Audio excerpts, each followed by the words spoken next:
আসসালামু আলাইকুম। Hello foodies, this is Shoaib from food freak paddy. বেশ অনেক দিন পরে আজকে নতুন করে একটি ভিডিও নিয়ে আসলাম। আর এই ভিডিওটা সচরাচর অনেকেই দেখেননি এবং অনেকেই এইটার স্বাদ গ্রহণ করেনি এই রেসিপিটির।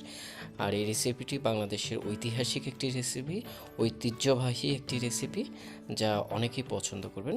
মাছে ভাতে বাঙালি, সো ভর্তাটা বাঙালিদের অনেক পছন্দের এবং তার সাথে কাজের ভাত, ঐতিহ্যবাহী কাজের ভাত, এটা অসাধারণ। চলুন আজকে আমি কাজের ভাত রেসিপি দেখাবো।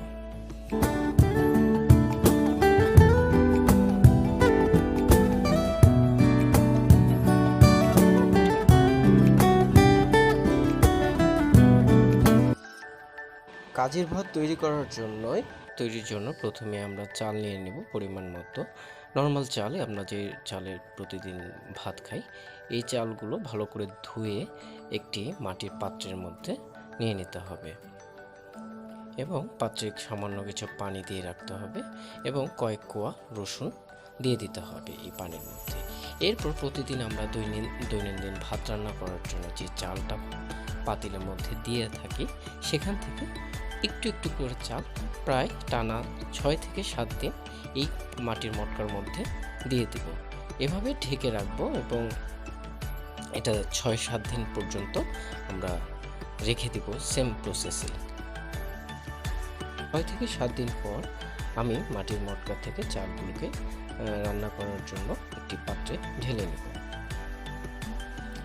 এর মধ্যে আর কোনো এক্সট্রা পানি বা অন্য কিছু দিব না, এই পানি দিয়েই আমি ভাতটাকে রান্না করে নেব। সো চলুন, ভাত রান্না করাটার প্রসেসটা মোটামুটি একই রকম। আমরা নর্মালি যেভাবে ভাত রান্না করি ঠিক সেভাবেই। প্রয়োজনে আপনি এখানে একটু পানি ব্যবহার করতে পারেন। যদি পানি আপনার পরিমাণ কম হয়ে যায় তো সেক্ষেত্রে আপনি বাড়তি একটু পানি ব্যবহার করতে পারেন। সো আপনারা একটু দেখে নেন আমার আসলে চালটা 6-7 দিন পরে কি প্রসেস হয়েছে, দেখতে কেমন হয়। আপনারাও এরকম করে যদি হয়ে যায় তাহলে ভেবে নেবেন কাজের ভাত তৈরি করার জন্য চালটা প্রস্তুত।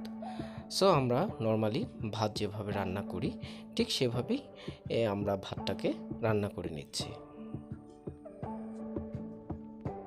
আমার কাজের ভাতটি তৈরি হয়ে গেছে, এখন মাড় গেলে নিব এবং এটা এখন খাওয়ার জন্য সম্পূর্ণ প্রস্তুত। এই ভাতটার সাথে যে কোনো ভর্তা অসাধারণ, মাছ ভাজা হলে তো কথাই নেই। So thank you so much for watching.